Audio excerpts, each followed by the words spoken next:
September. You know what that means. School. Labor Day weekend. School. Mid-Autumn Festival. Better Breakfast Month. Okay, all that, I guess. But there's also my birthday!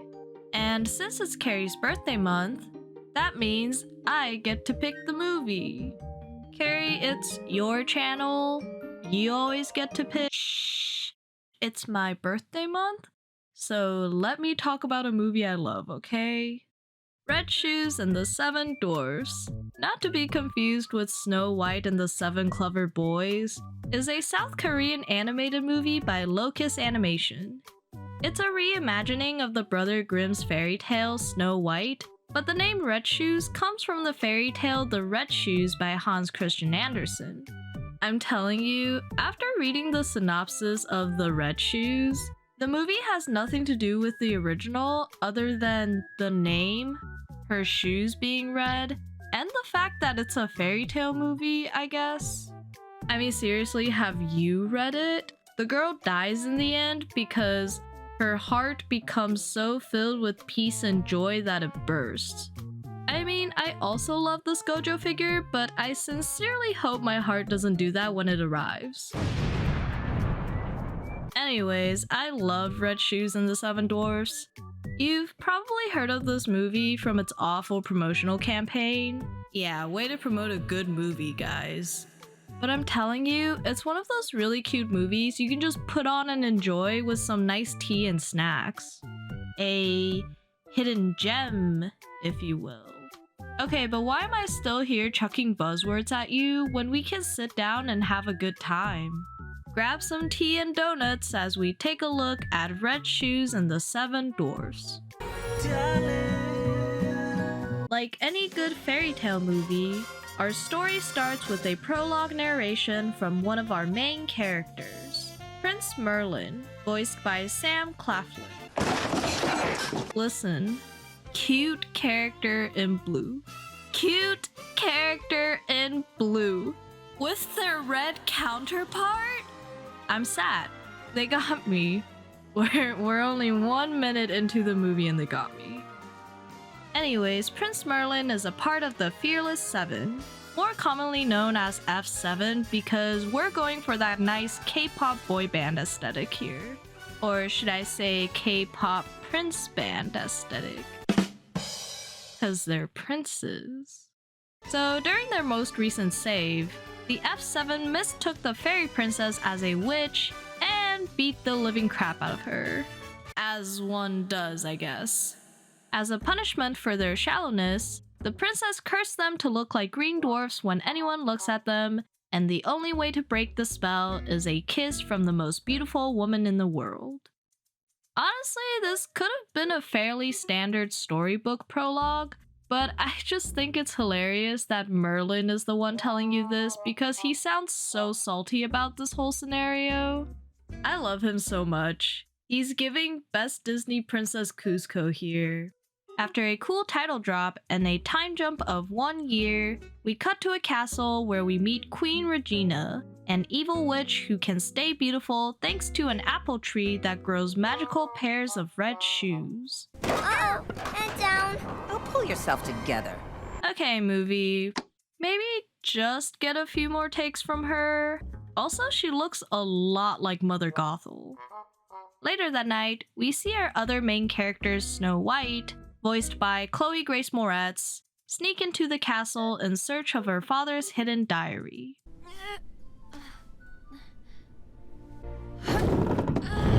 Ayo, what?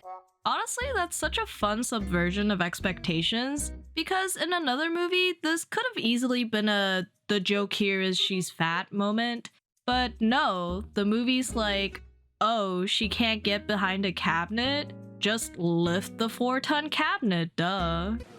What, like it's hard? Anyways, King White's diary explains that Regina and her mirror were causing people's disappearance, and that he had to send Snow White away before they could get to her. While the king's fate remains unclear, he urges Snow to find the F7 and save the kingdom. Apples. The most suspicious of fruits. Entranced by the magical apples, Snow White takes the shoes, and Queen Regina demands her arrest. Can I borrow this? Okay. Thanks. Bro, I love these little bears. They make such bad minions, but they're so cute. Which also applies to these minions, I guess. Back to the F7, we find the princes continue to complain about the curse when they spot a flying woman headed towards their house. Oh, green is like an ogre. Blue or yellow could have made us look cute or cuddly. I mean, I still think they're cute, but the minions are bringing in a ton of cash. Thinking that it's the fairy princess who cursed them, the F7 ambushes Snow White and knocks her out with a walk. As you do? Man, for a group of princes, they're really rude.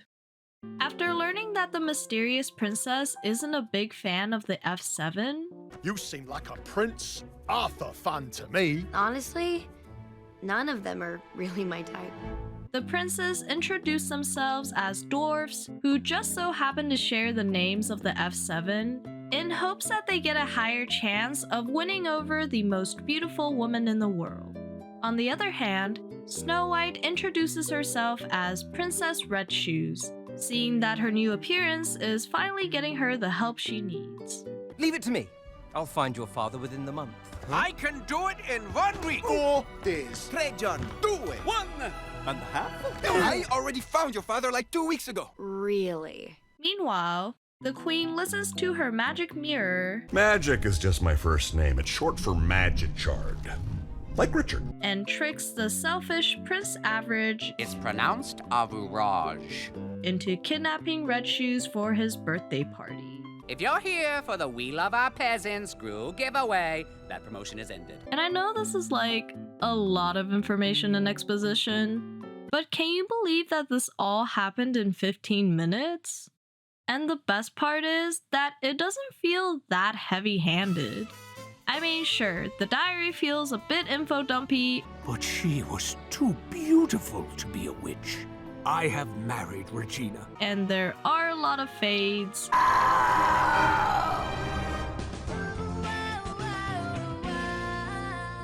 But we learned a lot about our large cast of characters. Their strengths, flaws, how they play off of each other, on top of a good amount of backstory and lore, all while being charming and entertaining. I'd say that's pretty impressive. Now, if you want a comparison, Wish's story doesn't really kick off until Asha and Star decide to steal the wishes. And that's almost 40 minutes into the movie.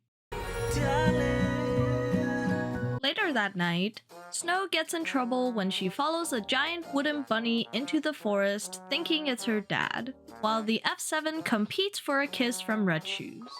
And I really enjoy how each of the princes are pretty distinct from one another just in the way they express their affections towards Red Shoes. Merlin automatically goes for love spells because he's unconfident. Nerd. Jack invites her to do a skincare routine and gifts large diamonds when all else fails. Hans and the triplets rely on their acts of service. Hans cooks, and the triplets Pino, Noki, and Kyo invent things that are helpful to Red Shoes' cause. And Arthur flip-flops between being a confident monster slayer and a pathetic baby. Which, I mean, hey, whatever works. Some people like it. Hashtag blessed. Oh, I used to be able to bench 250. Oh my god. Find me a woman who can bench 250 down. Okay, but I like how when Merlin was upset that Arthur took full credit for saving Red Shoes in front of everyone, we get to see that Snow genuinely appreciated Merlin for his bravery, even though his attempt wasn't successful. Thinking he has the lead for Red Shoes' affections, Arthur proposes everyone to split up in search of the princess's father, while he uses the opportunity for an impromptu date with Red Shoes at Golden Goose Avenue. You must take after your mother. No, I look a lot like Pop. Oh, yeah. My mother, gosh, exactly. Twins. I'm so happy about Snow looking more like her dad. I feel like a lot of times in animation, we have daughters who look like their moms and sons who look like their dads. So I always get excited when they do it the other way. Even before Merlin can crash the party, the date goes horribly when Arthur tries to show off his heroism by pulling the Excalibur, only to get accidentally one-upped by Red Shoes.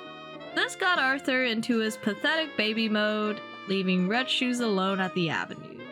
And it's here we get to see Red Shoes' pretty privilege at work. People become overly affectionate and caring towards her, but it's all very surface level as no one really cares about her cause or personality. Like, this guy got annoyed when she's caring towards this little kid.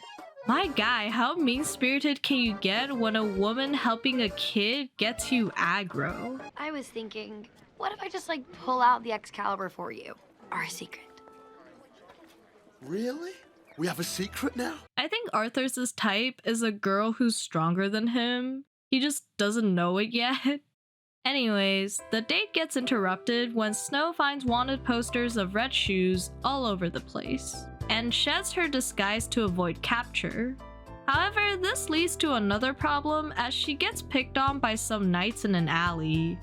It makes me sad that Snow didn't get upset when Arthur and Merlin ignored her in search of Red Shoes, cause that just shows how she's really used to getting picked on and ignored, despite being comfortable in her own skin. Wow. I look so different. Yes. This is me. But I love how she still cares for the dwarfs and stands up for them because she's just a good person at heart. When Snow's attempt at fighting the knights backfired, Merlin actually came back to save her, and the two connected for a moment. Excuse me, miss. Have we met? Well, that's kind of a complicated question. Red Shoes! Gotta go. Be safe. I love how this is the moment Snow starts falling for Merlin, because that's me for real. Merlin was kind, brave, and most importantly, not selfish. Snow sees that underneath his vain exterior, Merlin's a good person. But she transforms back because she still needs the dwarfs' help. After escaping Average's goons, It's pronounced Average. Red Shoes reveals that she's wanted for her magical shoes. It's my shoes. They're magical. I know, they're fabulous. But why are they after you? Knowing that it's harder for Red Shoes to find her father now, being actively hunted and all, Merlin decides to do a grand gesture for her, drawing her missing poster on a large scale. And I love when the movie goes full K-drama for their romantic moments. I mean, this movie has a lot of musical moments where they play cute pop songs, but these specifically gets me giggling and kicking my feet every time. It's called magic. I do it. Really? Then do some. Like, if you've seen K-dramas, you know they're romantic and dramatic as hell. The slow motions, the camera spins, the lyrics spitting bars, and this movie is full of them, which I'm so down for. This scratches that strong itch I have for animated fairy tale romances because somebody decided that no one wants them anymore. So much for true love. And even though a lot of these moments are played for laughs because Snow's not in love yet, these moments fill my heart with great joy. Why Risky Rock? We should ask the girl. Perfect. Where's the girl? It says to go to Risky Rock, so she must be there. 1 million, zillion, jillion, dillion, cotillion times later. Where's the girl? It says to go to Risky Rock, so she must be there. But why? You know what? Usually I'd be annoyed by this, but these kids are the cutest little guys. Anyways, thanks to Merlin's drawing, Prince Average... Heard that! It's Prince Average decides to storm the dwarfs' castle in order to kidnap Red Shoes for his party. His plan obviously doesn't go well, and Red Shoes sucker punches him for being the rude prince he is. I would say on the surface, the fight scenes in this movie are serviceable, but I love that the movie makes it up with its characters. I like watching how each character fights and how they have strengths as well as flaws.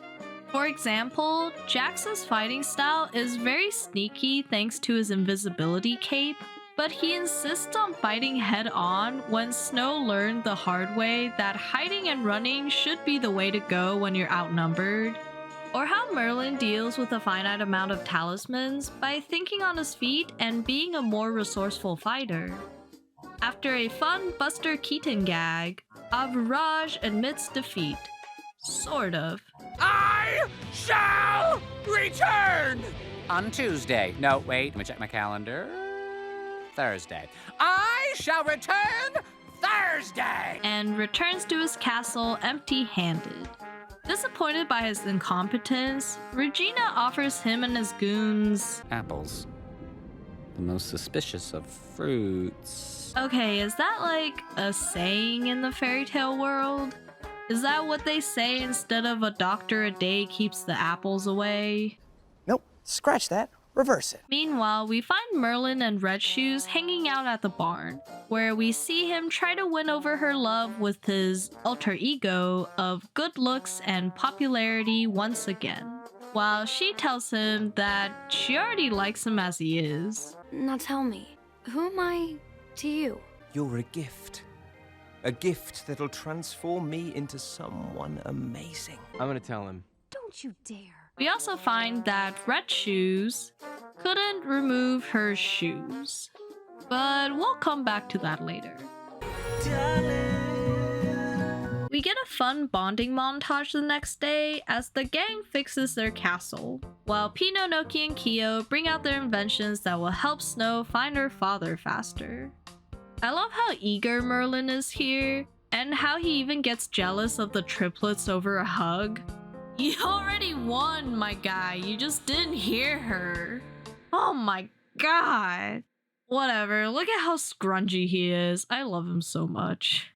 Anyways, Merlin gets distracted by his own K-drama moment, and the two crash land in the middle of the woods, giving them some time to bond as Snow once again tries to explain the shoes' magic to Merlin.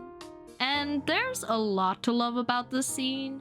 From Snow being proud of her strength, to Merlin starting to actually listen and empathize.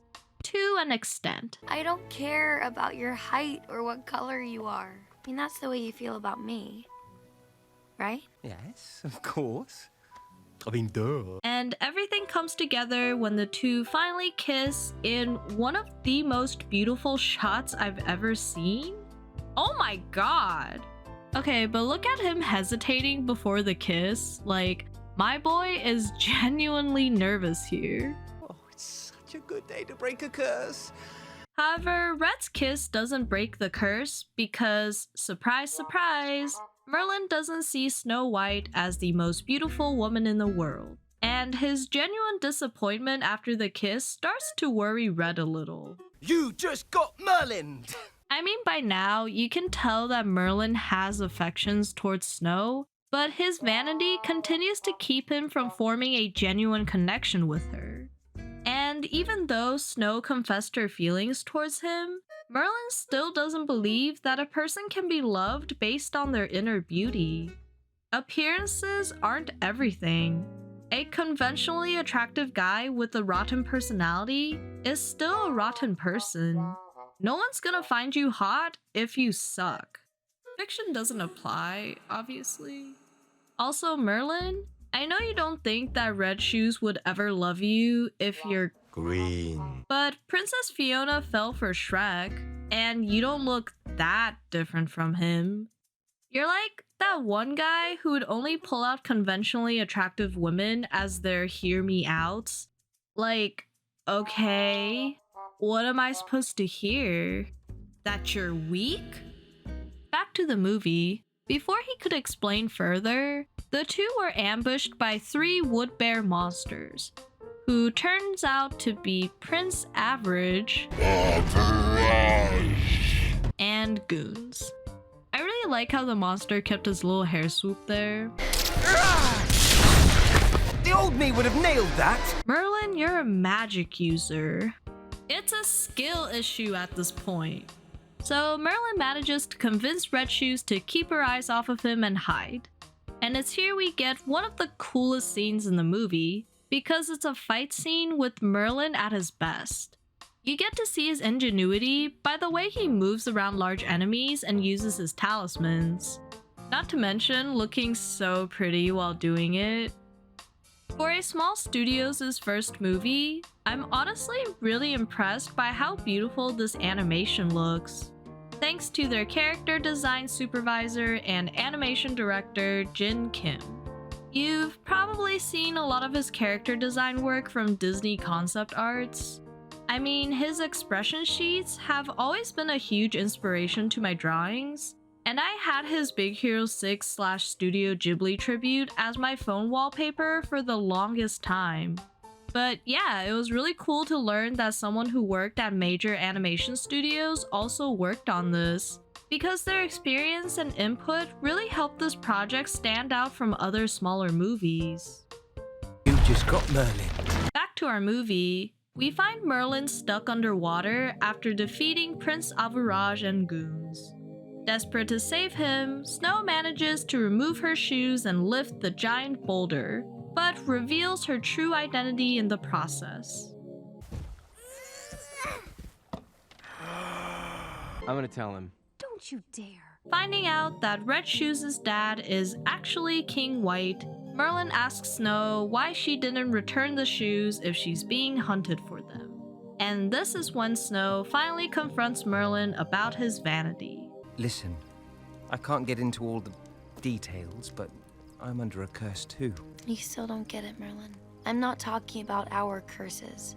Merlin, I'm talking about the kind of spell you never want to break. And you can tell she shook him to the core with that. Like, this man is distraught. But what hurts more is that when Merlin left, she really believed that he left her because of Snow White. So for the first time in the entire movie, Snow White chooses the Red Shoes selfishly, willing to lose herself than to lose Merlin. He likes you more than he likes me. I can't, man. He better apologizes to her good, or else, you know. You pretty, he ugly. You swan, he frog, Snow White. Meanwhile, we find out that Merlin left because he needed to self-reflect. And I love the way the scene is written with the setup of the two Merlins here. Throughout the movie, the fairy princess's curse has an ever-changing nature that leads to some really comedic moments. But more importantly, that same aspect serves as a very crucial part to Merlin's arc. We know that as a member of the F7, Merlin is already good at heart, but he judges books solely by their covers. Like, so much that he hinges his sorcery skills on his looks. The curse constantly changes because the fairy princess wants Merlin to not only appreciate beauty within others, but beauty within himself as well. And while his growth constantly gets interrupted by his own vanity, we do see that in Green Merlin as he falls for the person behind Red Shoes. We even see him hesitate before kissing Red Shoes because he thinks that there's a chance she wouldn't like him as Prince Merlin. And so what better way to complete Merlin's arc than to have him confront his past self? Who do you like more, Snow White or Red Shoes? Easy. It's Red Shoes. Now, which of us do you think Red Shoes likes more? Easy, it's me. Wait. No. It's you. And that's why I love his reflection here, because Prince Merlin still reflexively chooses Red Shoes when both Merlins know that it's Snow White who he's fallen for. And we finally get to see Merlin understand that he's wrong. But before he could even apologize to Snow White, Regina kidnaps her. So Merlin decides to chase after them with Big Bunny while the three bears get the others. You think? I don't need you to tell me how I look. I'm a mirror. It's what I do. M-I-R-O-R. I can't spell. I think we need to thank the filmmakers for pairing her up with Magichard, because she's really just phoning it in here. Back at the castle, Regina convinces Snow White to eat one of her magic apples. I mean, it's not that hard, she just threatened to kill Merlin. Okay, she's turning into a tree. What is up with animation and imposing a fear of turning into wood? Like, is that a thing? That doesn't make any sense. How could she possibly want to save you more than she wanted to be beautiful?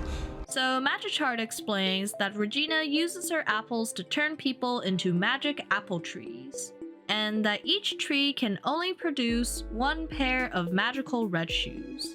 Which, if you think about it, confirms that all the missing people in King White's court died. So, does she have the highest body count compared to all the Disney villains? Because who else killed that many people? Thankfully, with the F7 reunited, they managed to defeat Magichard and help Merlin get to Snow White before it's too late. And I love this little full circle moment when Merlin says, "It's a good day to break a curse." Because the last time he said it, it was a selfish thought that only focuses on him regaining his looks and fame. But here he's focused on saving Snow White, even if it means dying as a green dwarf who only had one fan. It's all about the one person that matters, okay? Regina dies a painful death and her curse on the kingdom ends, turning back all 4 of the remaining people at the castle. I'm telling you, she has to have the highest body count. Luckily, Pinocchio and Kyo brought Merlin back to Snow White, and he confessed his love for her before his final breath. "You're the most beautiful woman in the world, whether my eyes are open or closed." Also, I cannot believe that I cried over I got Merlin. "What are you doing to me?" movie.